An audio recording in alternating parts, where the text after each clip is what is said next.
नमस्कार, महाडिबेट देख रहे हैं आप। मैं हूं प्रशांत कटारे। जयवर्धन सिंह की माने तो कांग्रेस में सोनिया गांधी, राहुल, कमलनाथ, दिग्विजय ही तपस्वी हैं। इधर जयवर्धन, जहां पूर्व मंत्री जयवर्धन का बयान, उधर बीजेपी के ताबड़तोड़ हमले कि आतंकियों का समर्थन करने वाले, भारतीय संस्कृति पर प्रहार करने वाले तपस्वी नहीं हो सकते, उन्हें राक्षसी प्रवृत्ति का भी बताया है। चर्चा करेंगे, पहले रिपोर्ट दिखाते हैं आपको।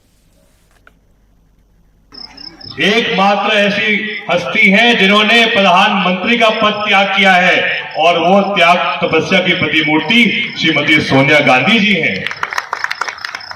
जिस प्रकार से रमजान का महीना तपस्या का महीना होता है, उसी आधार पर राहुल जी की यात्रा भी उनकी तपस्या थी। उस समय भी दिग्विजय सिंह जी ने तपस्या की थी, नर्मदा परिक्रमा की। हम ये भी माने कि पिछले 3 साल से कमलनाथ जी भी तपस्या कर रहे हैं।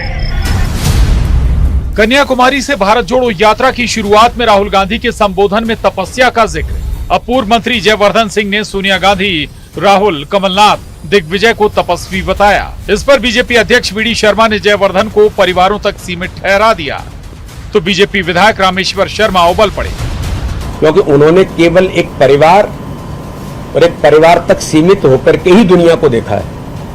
न उन्होंने भारत की संस्कृति और न उन्होंने तपस्वी क्या होते हैं, संत क्या होते हैं, ये शायद मुझे लगता नहीं। देखो, उनको बुरा लगेगा, मैं ये कह रहा हूं, बुरा जरूर लगेगा, लेकिन ये देश जब उनके वक्तव्य को सुनेगा तो इस देश के लोग हंसेंगे जरूर। चौतरफा देश में अलगाववाद, आतंकवाद को पनपा देना, संस्कृति और सभ्यता पर घात कराना, ये तपस्वी नहीं होते हैं। वहीं कांग्रेस मीडिया विभाग के अध्यक्ष के मिश्रा कांग्रेस को तपस्वियों का धर्म स्थल बताते हैं। कांग्रेस पार्टी तपस्वियों का धर्म स्थल है और जो पार्टी कांग्रेस के तपस्वियों पर उंगली उठा रही है, उनकी सोच आतंकवादी है। चुनावी साल में मध्य प्रदेश की सियासत तपस्वी और राक्षस तक जा पहुंची है, लेकिन ये जुबानी जंग अभी थमेगी, आसार नजर नहीं आते। उज्जैन से अजय पटवा, भोपाल से शैलेंद्र चौहान, न्यूज़ 18, मध्य प्रदेश, छत्तीसगढ़।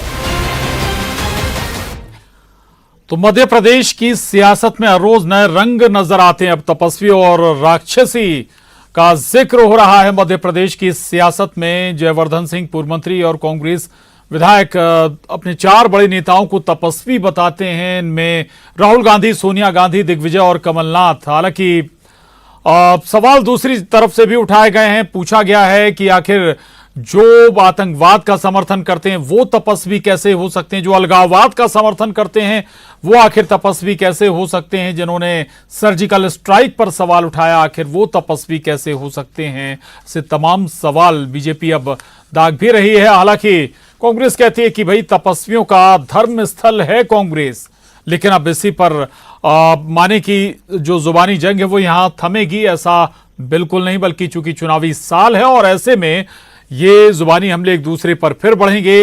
हालांकि ये भी कहा जा रहा है बीजेपी की तरफ से कि कांग्रेस में जब किसी को कुछ चाहिए होता है तो फिर बड़े नेताओं की आप चापलूसी करिए या फिर बड़े नेताओं की अवगत करिए, उनकी तारीफें करिए, और इसी अंदाज में कांग्रेस की सियासत आगे बढ़ती है।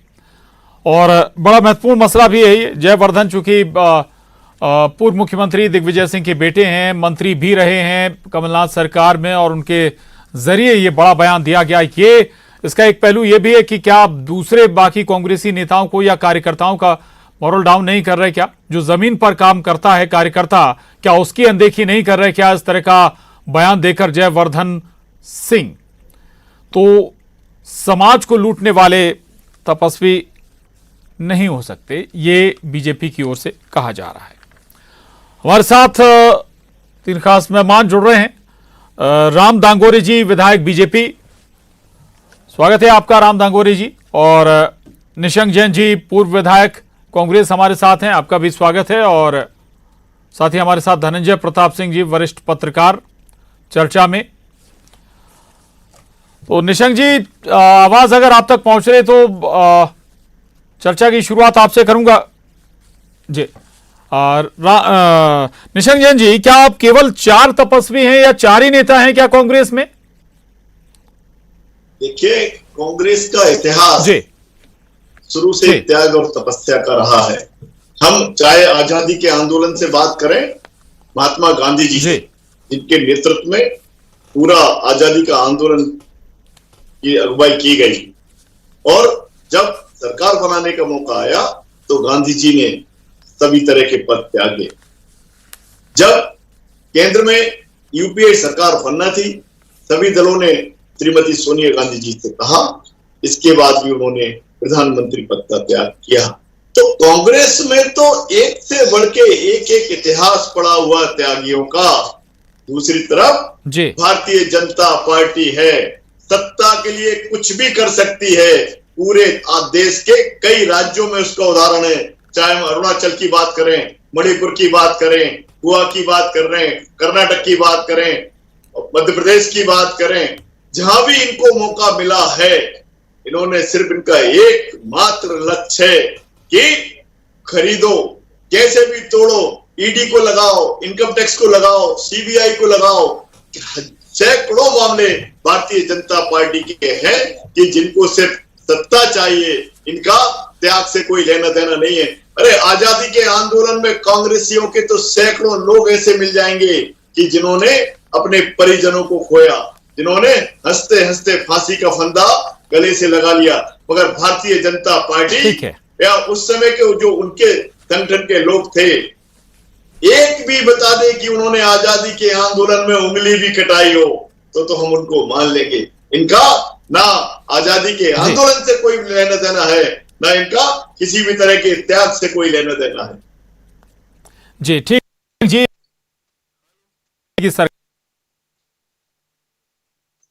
सरकारें बदली गई, लेकिन यही तस्वीर इंदिरा गांधी के शासनकाल में भी थी, लेकिन मैं उस पर नहीं जाऊंगा कि बहुत सारी चलती हुई सरकारें तब भी गिराई गई थी, लेकिन उस पर हम फिर नहीं जाएंगे। लेकिन बीजेपी का एक वर्जन है, बीजेपी कहती है कि भाई कांग्रेस में तो चापलूसी की परंपरा है, अगर कुछ हासिल करना है तो चापलूसी करिए, बड़े नेताओं की तारीफ करिए।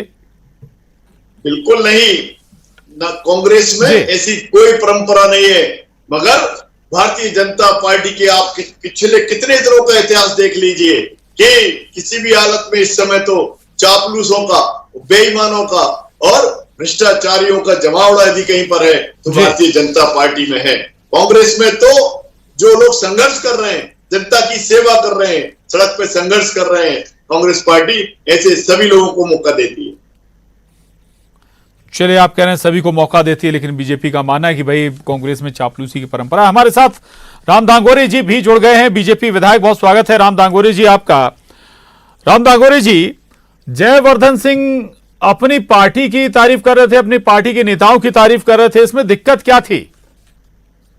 राम दांगोरे जी, आवाज मिल रही है आपको?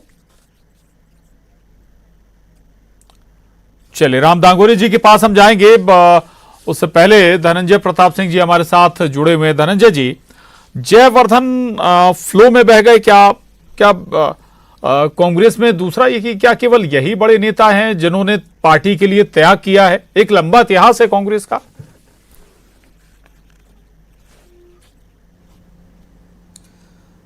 प्रशांत जी, मैंने भी जयवर्धन जी का बयान सुना, और जयवर्धन जी वाकई में पढ़े लिखे योग्य विधायक हैं, दिग्विजय सिंह जी के बेटे भी हैं, तो स्वाभाविक है कि उनको राजनीति विरासत में मिली है। मुझे उनके बयान में कोई बहुत ज्यादा चौंकाने वाली बात दिखती नहीं है। देखिए, कोई भी नेता हो या कार्यकर्ता हो, जब अपने बड़े नेताओं के लिए कुछ बोलेगा तो उनकी तारीफ में कसीदे ही गढ़ेगा। अगर उनको कांग्रेस की सेवा तपस्या की तरह नजर आती है तो अपने नेताओं को तपस्वी कहेंगे, इसमें गलत कुछ दिखाई देता नहीं है। अब भाजपा को ही देख लीजिए, भाजपा अपने कार्यकर्ताओं को देवतुल्य कार्यकर्ता बोलती है जी। आप जितने बड़े कार्यक्रम होंगे तो देखिए, भाजपा अपने कार्यकर्ताओं को देवतुल्य कार्यकर्ता बोलती है। जो भाजपा के नेता हैं उनका भी संबोधन आप देख लीजिए, प्रधानमंत्री को, मोदी को वो वरदान के रूप में मानते हैं, तमाम तरह की तारीफें करते हैं।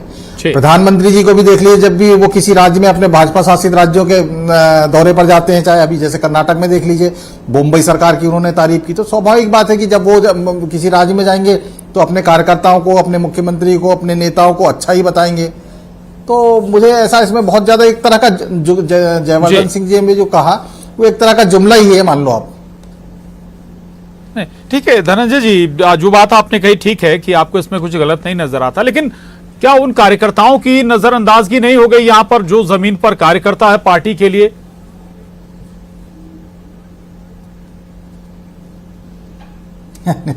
बात आपकी सही है प्रशांत जी, ठीक है, लेकिन उन्होंने उनकी नजर में जो उनको आप उदाहरण भी दे रहे थे अभी बीजेपी का कि बीजेपी का कोई बड़ा से बड़ा नेता भी होता है वो कार्यकर्ता को श्रेय देता है।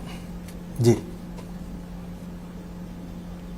जी बात करें तो 40% की कमीशन वाली लेकिन देखिए सरकार में कांग्रेस का भाजपा कल्चर के अलग है और मुद्दे भाजपा हैं। का आ रहा हूं कल्चर- निशंक जी, आ रहा हूं आपके भाजपा पास। का कल्चर अलग निशंक है। जी आ रहा हूं प्रशांत जी, जी, निशंक जी आ रहा हूं सुन लीजिएगा। प्रशांत जी, भाजपा का कल्चर और कांग्रेस का कल्चर, भाजपा का कल्चर और कांग्रेस का कल्चर बहुत अलग अलग है प्रशांत जी। जी। देखिए भाजपा को कहा जी। जाता है कि ये कैडर बेस्ड, ये कार्यकर्ताओं की कैडर बेस्ड पार्टी है, पार्टी विद डिफरेंस। ठीक है। हर जगह भाजपा पहले लिखा जी। करती थी। वो क्यों लिखा करती थी? क्योंकि वो कार्यकर्ताओं को तवज्जो देती है।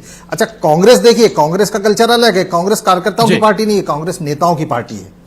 और यही कारण जी। है कि आज कांग्रेस जो है जमीनी आधार पर कमजोर हो गई है। कांग्रेस के बेस में कार्यकर्ता नहीं था और कांग्रेस ने अभी कभी बेस का बूथ स्तर पे कार्यकर्ताओं को बहुत अच्छे तरीके से तैयार भी नहीं किया, पार्टी ने कभी फोकस भी नहीं किया। अभी कुछ ही दिन पहले मेरी कमलनाथ जी से मुलाकात हुई थी, उन्होंने बताया कि मैंने 12 साल पहले सोनिया गांधी जी को एक सलाह दिया था, सुझाव दिया था कि हमको बूथ लेवल पर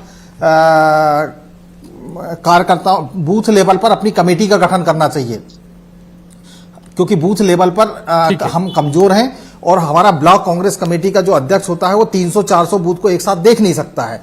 तो सोनिया गांधी ने कहा नहीं बहुत अच्छा सुझाव है, आप ऑस्कर फर्नांडीज से बात कीजिए। कमलनाथ जी ने बताया कि जब मैंने ऑस्कर फर्नांडीज से बात की तो उन्होंने कहा अरे इसमें तो पार्टी के संविधान में संशोधन करना पड़ेगा और कैसे होगा, बाकी राज्यों की भी सलाह लेना पड़ेगी। अंततः तो बोले उन्होंने नहीं किया, लेकिन बोले मैंने अपने जिले में छिंदवाड़ा में संसदीय क्षेत्र में इस बूथ लेवल कमेटी बनाई और संगठन तैयार किया और आज बोले परिणाम सबके सामने है। तो देखिए देश में कहीं ना कहीं आज अब कांग्रेस जो है अपने बूथ लेवल पे कार्यकर्ताओं की मजबूती के लिए काम कर रही है। बूथ लेवल पे कांग्रेस अब कमेटी बना रही है। जी बिल्कुल, आपकी बात पे निशंक जी जरूर रिएक्ट करना चाहते थे। निशंक जी राम दांगोरे जी भी हमारे साथ जुड़ गए हैं, मैं फिर आ रहा हूं आपके पास। जी राम दांगोरे जी, जयवर्धन सिंह ने अपने नेताओं की तारीफ की, उन्हें तपस्वी बताया है, इसमें आखिर दिक्कत क्या है? बीजेपी को क्यों प्रॉब्लम हुई? दिक्कत कुछ नहीं है, इनके लिए संत महात्मा वही नेता हो गए हैं। सोनिया गांधी जी को कहा प्रधानमंत्री जी का पद त्याग दिया तो तपस्वी हो गई। कमलनाथ जी ने 3 साल संघर्ष किया तो तपस्वी हो गए। दिग्गी राजा को आतंकवादियों को जो जी बोलते हैं उनको तपस्वी बना दिया। राहुल गांधी ने यात्रा निकाली तो उनको तपस्वी बना दिया। तपस्वी का भावार्थ इनको पता ही नहीं है। सोनिया गांधी जी ने प्रधानमंत्री पद लिया नहीं लिया, लेकिन जो लाभ का पद है इनसे पूछिए वो लिया कि नहीं लिया। स्वतंत्र कैबिनेट मंत्री का दर्जा उन्होंने लिया कि नहीं लिया, तो कैसी तपस्वी हुई है? आप बताइए ना, कैसी तपस्वी नहीं हो गई पर। इसके बाद में कमलनाथ जी 84 के दंगों में संलिप्त रहे, अभी भी पेशियों पर जाते हैं। कौन से तपस्वी ऐसे है जिसने लाखों हजारों परिवारों को बेघर कर दिया, कई महिलाओं की आबरू लूटी गई, कईयों की हत्या हो गई, वहां खून की नदियां बह गई, और ये तपस्वी बताए जा रहे हैं। दिग्गी राजा जो आतंकवादियों को जी करके बुलाते हैं, न जाने कौन कौन से आतंकवादी संगठनों का उन्होंने समर्थन किया होगा वीडियो के ऊपर, और उनको तपस्वी का दर्जा दे दिया। कमलनाथ जी 10 दिन में कर्जा माफ करने वाले थे, कई किसान डिफाल्टर हो गए उनके कारण, और उनको तपस्वी का दर्जा दे दिया। और जो किसान कर्जा नहीं भर पाए, कईयों ने फांसियां लगा ली। पहली फांसी मेरी विधानसभा के गांव अस्तरिया के किसान ने लगाई थी कर्जे से, और उनको तपस्वी का दर्जा दे दिया। तो ये तपस्वी की परिभाषा इनकी पार्टी में क्या होती है, जयवर्धन जी को वो चीज भी क्लियर करना चाहिए कि भैया मेरे पॉइंट ऑफ व्यू में तपस्वी का मतलब ये होता है। अब ऐसे लोग अगर तपस्वी होने लग जाएंगे तो साधु महात्माओं का क्या होगा भाई? साधु महात्माओं को कौन पूछेगा अगर इनको तपस्वी का दर्जा दिया जाने लगेगा? तो साधु संत इस देश के तपस्वी है। वो श्रद्धा के सुमन उनके फूलों में, उनके चरणों में अर्पित किए जाते हैं, उनको प्रणाम किया जाता है, उनको सब जगह धर्म की व्याख्या करने के लिए बुलाया जाता है, उनको सर्वदा पूजा जाता है। इन लोगों को तपस्वी का दर्जा देना न्यायोचित नहीं है। चलिए ठीक है, बड़ी बात आपने की। निशंक जी इस पर भी रिएक्शन जरूर चाहेंगे भाई। जी जी जी, आतंकी का समर्थन करने वाले को कैसे तपस्वी कह दें। दूसरा, धनंजय जी एक बात कह रहे थे कि भाई बड़ा अंतर है कांग्रेस और बीजेपी में, बीजेपी कैडर बेस्ड पार्टी है, नेताओं की पार्टी, और यही बात तो बीजेपी कह रही है कि भाई आप नेताओं और परिवारों में फंसे हुए हैं। मैं धनंजय सिंह जी की बात से इत्तेफाक रखते हुए एक बात जरूर आपके माध्यम से उनको भी बताना चाहता हूं और हमारे प्रदेश के बाकी साथियों को बताना चाहता हूं कि पिछले काफी समय से माननीय कमलनाथ जी ने मध्य प्रदेश में जितना संगठन को मजबूत किया है, आज निश्चित तौर पर हर बूथ पर कांग्रेस का कार्यकर्ता है और हर बूथ पर चाहे हमारा सेक्टर अध्यक्ष हो, मंडल अध्यक्ष हो, ब्लॉकों को छोटे किए गए और जितना मजबूत संगठन माननीय कमलनाथ जी के नेतृत्व में पिछले दिनों से तैयार हुआ है, निश्चित तौर पर उसकी जितनी भी सराहना की जाए उतनी सराहना कम है। दूसरी बात, माननीय विधायक जी ने कहा कि तपस्वी के बाद देखिए भारतीय जनता पार्टी में या पूरे मध्य प्रदेश में कैलाश जोशी जी का नाम बहुत ही आदर और सम्मान के साथ आज भी लिया जाता है और वही बात उनके चिरंजीव दीपक जोशी जी कांग्रेस में आ गए तो कैलाश जोशी जी तो सम्मान के हकदार हो गए। मेरा आपसे कहना चाहिए कि दीपक जोशी जी ने कहा कि कर्नाटक में तो 40% वाली सरकार थी, मध्य प्रदेश में तो 80% वाली सरकार है। तो मैं माननीय विधायक जी को अवगत कराना चाहता हूं। दूसरी बात, जहां पर त्याग की बात है, यदि कमलनाथ जी चाहते तो वो भी विधायकों की खरीद फरोख्त कर सकते थे, सौदेबाजी कर सकते थे। उन्होंने मुख्यमंत्री पद छोड़ दिया और उन्होंने कहा कि मैं मुख्यमंत्री पद का इसलिए त्याग करता हूं कि मेरे मध्य प्रदेश की छवि पूरे देश में और पूरी दुनिया में खराब ना हो कि यहाँ पर खरीद फरोख्त करके सरकार बनाई जाती है और बिगाड़ी जाती है। इसलिए मैं संविधान की रक्षा करते हुए, लोकतंत्र का सम्मान करते हुए पद त्यागना ज्यादा बेहतर समझूंगा। खरीद फरोख्त से और तिकड़मबाजी की मैं सरकार नहीं चलाऊंगा। तो ये तपस्या नहीं है तो क्या है? और एक भारतीय जनता पार्टी है कि खरीदो, तोड़ो, लड़ाओ, एजेंसियां भेजो, कुछ भी करो, मगर हमें तो सरकार बनाना है। तो मैं विधायक जी से कहना चाहता हूं कि आप अंतर्मन में खुद तुलना कीजिए। और अब तो मध्य प्रदेश में आपके ही लोग जो पहले किसी जमाने में आपके शीर्ष नेता होते थे, पहले तो जनता चिल्लाती थी, अब तो भाजपा के लोग खुद कह रहे हैं कि मध्य प्रदेश में 80% वाली सरकार है। भ्रष्टाचार कितना जबरदस्त है ये आप ठीक है। जवाब ले लीजिए राम दांगोरे जी से। राम दांगोरे जी, कांग्रेस, भाई निशंक जी कह रहे हैं भाई हम तो संविधान बचाने वाले लोग हैं, हम तपस्वी नहीं तो फिर कौन? अच्छा, संविधान या तो नागौरी जी बता दें कि इन्होंने देश में एक भी सरकार छोड़ी हो। मेरी पारी है भाई खरीद फरोख्त के अलावा मेरी पारी है, मुझे बोलने दीजिए। आपको मैंने सुना है, अब आपकी पारी है सुनने की, ठीक है। इनकी पार्टी ऐसी है तपस्विनी, इनके पार्टी में सोनिया गांधी फॉर्म भरेंगी, सोनिया गांधी फॉर्म उठाएंगी, सोनिया गांधी इलेक्शन की अध्यक्ष रहेंगी, सोनिया गांधी बाद में निर्विरोध अध्यक्ष चुनी जाएंगी। सब सोनिया गांधी करती है इनके इसमें। अपोजिट में भी वही फॉर्म डालती है, पक्ष में भी वही फॉर्म डालती है, चुनाव का अधिकारी भी वही होती है और चुनाव जीतती भी वही है। फिर उसके बाद में उनका बच्चा आ जाता है, वो फॉर्म डालता है, वही फॉर्म उठाता है, वही अध्यक्ष चुना जाता है। ये ऐसी पार्टी के बारे में लोग बता रहे हैं। और हमारे यहाँ जोशी जी थे, उनको पहले भी सम्मान की नजरों से देखा जाता है, आज भी सम्मान की नजरों से देखा जाता है और भविष्य में भी सम्मान की नजरों से देखा जाएगा। हमारे यहाँ परिवारवाद का कॉलम नहीं है, ये परिवारवाद का कॉलम कि इंदिरा गांधी के बाद राजीव गांधी, राजीव गांधी के बाद सोनिया गांधी, सोनिया गांधी के बाद राहुल गांधी, राहुल गांधी के बाद में प्रियंका गांधी, और यही तुम्हारा क्रम चलता रहेगा। गांधी परिवार के इर्द गिर्द घूमने का काम है आप लोगों का। हमारे यहाँ पे ऐसा सिस्टम नहीं है। उनके बाद में जो चुनाव जीता है, जो मेहनत कर रहा है उसको पद दिया जाएगा भैया। ऐसा जबरदस्ती आबिल मुझे मार वाला सिस्टम नहीं है किसी के पास में। हाँ, उनकी कुछ व्यक्तिगत समस्या होंगी, वो गए होंगे, वो अलग इशू है। लेकिन तुम्हारे यहाँ तो जीते जीता है विधायक तुम्हारे नहीं हुए। तुम्हारे कमलनाथ जी जिसको तुम लोग तपस्वी कहते हैं, अपने विधायकों को नहीं संभाल पाए। तुम्हारे पास में कमलनाथ जी के पास में क्या कम संपत्ति है? तुम्हारे जो सिंधिया जी थे, आप कहते हैं खरीद करके लाए, सिंधिया जी के पास में क्या कम संपत्ति है जो उनको खरीदने की जरूरत पड़ेगी? आपने अपने लोगों को सम्मान नहीं दिया। यहाँ तक कि आपके विधायकों से मिलने के लिए भी समय नहीं था, दूसरों को तो छोड़ दो, आपके मुख्यमंत्री जी के पास में समय नहीं था। ठीक है, अगला चुनाव आ गया है, कुछ महीने शेष हैं जी, अगला चुनाव आ गया है, 5 महीने 6 महीने बचे हैं जी। और कोई आजकल ठीक है, जो गलतियां, ठीक है जी, कई वर्षों से राजनीति कर रहे हैं। ठीक, राम दांगोरे जी, निशंक जी, ठीक है जी, ठीक है। मैं धनंजय प्रताप सिंह जी के पास जाऊंगा। धनंजय जी, तुम बिकते क्यों? चलिए ठीक है। धनंजय जी, जो बात यहाँ पर उठ रही थी, जो आप कह भी रहे थे, यानी कि कांग्रेस में क्या परिवार ही बस तपस्या करते हैं? एक तरफ गांधी परिवार है, तो फिर मध्य प्रदेश में भी 2 परिवार हैं जी। क्या है प्रशांत जी, देखिए, परिवारवाद का जो आरोप है भाजपा हमेशा लगाती रही है, और खासतौर से कांग्रेस पर तो परिवारवाद का हमेशा आरोप लगता रहा है, गांधी परिवार पर परिवारवाद का आरोप लगता रहा है। यही कारण है कि देखिए, कांग्रेस ने परिवारवाद के आरोप से बचने के लिए, अभी जब कांग्रेस का अखिल भारतीय अध्यक्ष का जब चुनाव हुआ था, संगठन चुनाव हुआ था, तो उसमें राहुल गांधी को अध्यक्ष नहीं बनाया था उनने मल्लिकार्जुन खड़गे को अध्यक्ष बनाया। उसका कारण यही था कि जब गांधी परिवार का राष्ट्रीय अध्यक्ष नहीं होगा तो कम से कम एक परिवारवाद का आरोप से कांग्रेस बच जाएगी। हालांकि ये बात सही है कि आज भी फैसले गांधी परिवार के इर्द गिर्द होते हैं, लेकिन एक कहने को राष्ट्रीय अध्यक्ष मल्लिकार्जुन खड़गे जैसा एक बड़ा चेहरा कांग्रेस ने सामने रखा है, जिसको वो कह सकती है कि भाई ये हमारे राष्ट्रीय अध्यक्ष हैं। और रही बात, देखिए, परिवारवाद की राजनीति सिर्फ मध्य प्रदेश में नहीं है, परिवारवाद की राजनीति से आज पूरा देश जूझ रहा है। बिहार क्या है? बिहार में परिवारवाद की राजनीति है।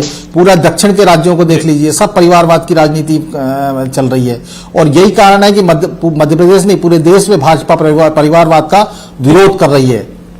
भाजपा जनता को संदेश देना चाहती है कि सिर्फ लालू यादव या लालू यादव के बाद में तेजस्वी यादव यही राजनीति में हकदार नहीं है, आपका भी अधिकार बनता है राजनीति में। इसलिए देखिए, अभी भी जहां जहां भाजपा के चुनाव हुए, वहां भाजपा ने परिवारवाद को बढ़ावा देकर टिकट नहीं बांटे जी।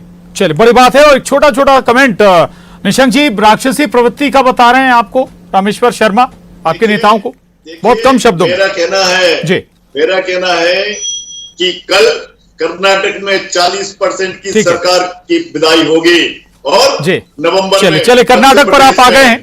राम दांगोरे जी, कांग्रेस तपस्वियों का धर्म स्थल है, ये दावा है कांग्रेस का। दांगोरे जी, 10 सेकंड जी जी। माननीय कमलनाथ जी, ठीक है, घोटाले हुए हैं, तब ये जिनको तपस्वी बता रहे हैं, वो सपने करें, अगर जांच हो जाएगी, चल ठीक है, पानी का पानी हो जाएगा, सर्किट बनेगा। चलिए, क्या इलेक्शन है और जनता तय करेगी, जनता बताएगी कौन तपस्वी है, कौन राक्षसी प्रवृत्ति का।